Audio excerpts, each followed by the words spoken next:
Hello, and thank you guys for watching my video series on custom D&D 3.5 characters.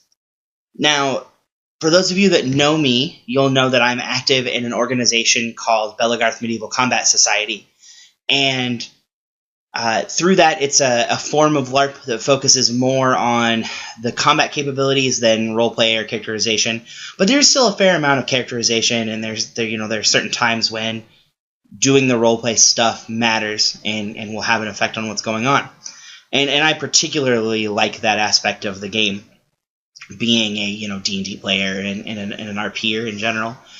So I'm a member of that organization, and I've been knighted in that organization. And for Christmas this past year, one of my fellow knights gave me a Hero Forge miniature in D&D size for my character in sword fighting. And so combining that and the current game I'm DMing prompted me to kind of do this series of custom models, custom characters, and then there was enough interest in them from the group I was DMing for, as well as the people they're based on, that I decided to make a video series kind of documenting what's going on. So I'll start by diving into the project and then kind of giving an overview for this video on who's what and what's where. And then for subsequent videos, I'll be doing just one-off models. I'll explain my process for how I built them in Hero Forge and how I painted them and those kind of things. By the way, I can't say enough good things about the Hero Forge models. They are very fun and well worth the price. So it should be no surprise to anyone who knows me, and then for those of you who are watching this video series without knowing me, you'll come to realize exactly why. But I have my own fantasy world that I've been building for a little over 10 years now, and I call it Callistia, Callistia. And in this fantasy world, I just took everything that I've loved for my whole life about fantasy, the common fantasy tropes of elves and dwarves and goblins and anything you might find in a standard Dungeons & Dragons game, as well as things like dinosaurs, because I love dinosaurs. I've been a dinosaur nerd since I was very little. There are Thundercats in my game. You might find Ninja Turtles, perhaps. There's a Prince Adam from He-Man. And so just all the things that I love about different fantasy worlds and I just kind of put in one place. So this game that I've been DMing takes place in the southernmost kingdom, Good-Aligned kingdom in this world, called Carinta, Karinta. And this is a kingdom of two minds. In this kingdom, there is a kind of older, more military-minded aristocracy, and then there's a younger, kind of on-the-rise, new money aristocracy that's more focused on arts and sciences. And Carinta is also unique among kingdoms in that the kingship itself is not hereditary. There are 9 provincial lords that kind of make up all of Carinta, and from among themselves they elect the king for a term of 3 years. And so it's very much a kingdom at odds with itself.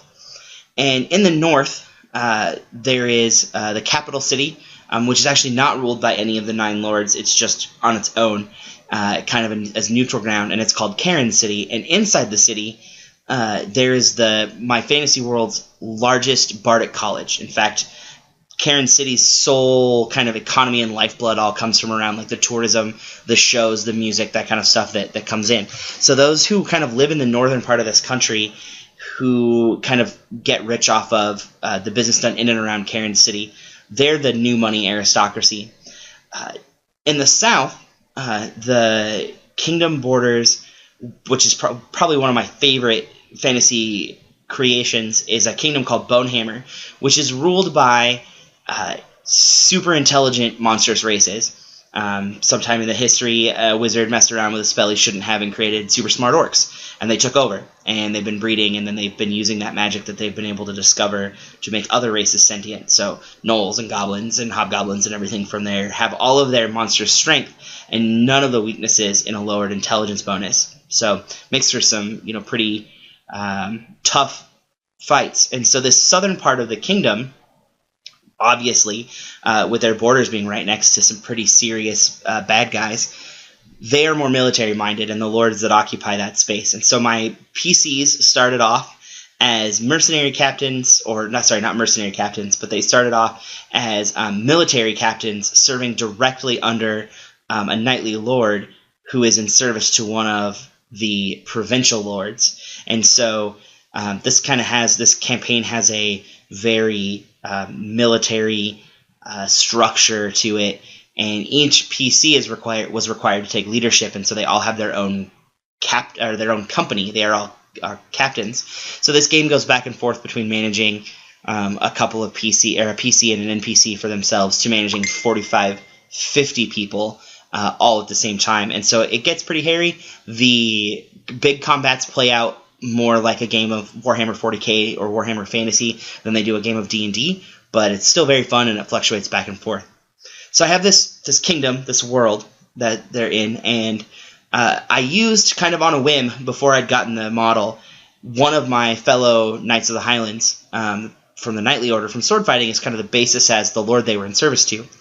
And so I kind of had this idea already that I was going to build some of these guys into my world. And then I got the model, and it sparked this project. So I had to give them a purpose. So the Knights of the Highlands of Chaos in Calesia have a specific role. Now, I love fantasy literature of all stripe, and one of my favorite series is Garth Nix' Abhorsen series, or the Old Kingdom series. And I've loved this series a long time, and I've always struggled with how to incorporate it into D&D, and so finally I'm at this level of sophistication in my role-playing where I was able to create a space for it. If you're familiar with the Old Kingdom series, you know that they have a form of magic called the Charter, and when it was put into place to kind of get a handle on the chaotic nature of magic, some things escaped, and they became sentient free magic beings that are not bound or not part of the Charter. And I really liked this concept. I like this concept a lot, and so I wanted to create for myself a way to use those in my world. And so the thing I didn't do in Calesia is create my own deity system or magic system. I just copy and pasted Faerun's or Forgotten Realms D&D 3.5. I just copy and pasted their format, and so we use all those gods, and we use that same casting method in my world. And so that means that both the Weave and the Shadow Weave are present in magic casting, maintained by Mistra and Shar respectively. So this kind of gave me a space to work in free magic, and so we kind of have a double charter, if you will, in Dungeons & Dragons, one of light and one of darkness. And somewhere between them are those kind of chaotic magical forces that got away. And so I've kind of copied and adapted Garth Nix's approach to free magic as, this is where they come from. And so if you have free magic beings, and in their wake, obviously, undead, then you've got to have someone to fight them. And so I created a custom Abhorsen class. If you're familiar with the series, you'll know that this is the individuals who go about putting the dead back and who bind and fight free magic creatures. And so I needed, if I'm going to bring free magic, I have to bring the Abhorsen with it. And so I created a pretty sophisticated, in my opinion, custom starting class. And so the final video of this series will be a breakdown of the custom class, how I went about creating it, kind of like a master series in custom class creation, and then, of course, a model and a character sheet to go with it to see how it's applied.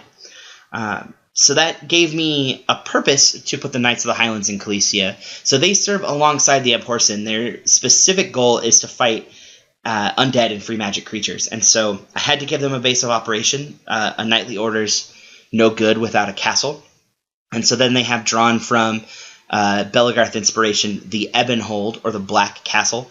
And it is exactly that. It's a black structure, kind of out in the Boontoolies, and it has magic flowing all through it because it's built over the ruins of the only free magic gate that at some point in Calesia's history was shut down, and the Knights were founded in their place. And so this is their purpose in this game, and I've had a great time being able to utilize these individuals as NPCs. I may even go so far as to play a game, a small game with some of the individuals they're based on, where they get to play themselves kind of in that role. It's been really fun.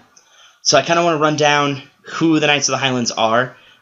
In lineage order, from Belagarth Medieval Combat Society, they are Sir Thane, Sir Dorman, Sir Tasis, Sir Cedric, Sir Stalin, Sir Malkovian, Sir Ralamar, Sir Locutus, Sir Dop, Sir Kagan, Sir Eton, Sir Spriggett, Sir Wargul, Sir Diomedes, Sir Necronos, Sir Par, Sir Plathute, Sir Leaf, Sir Ravin, Sir Kage, Sir Shirl, and Sir Rem.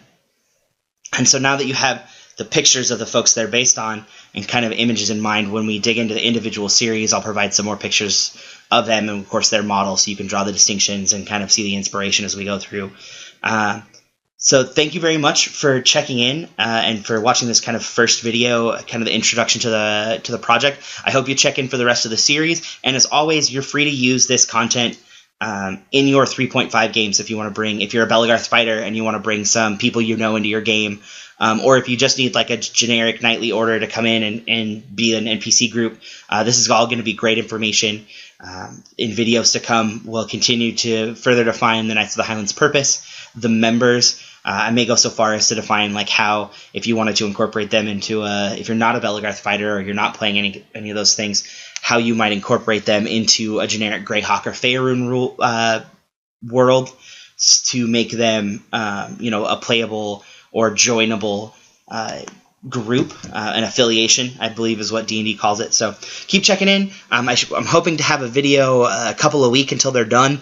Because that's all based on how fast Hero Forge sends me the models I've purchased and how fast I can get them painted. So thank you very much again, and I look forward to seeing you checking in on further videos. Thank you very much. Have a great day.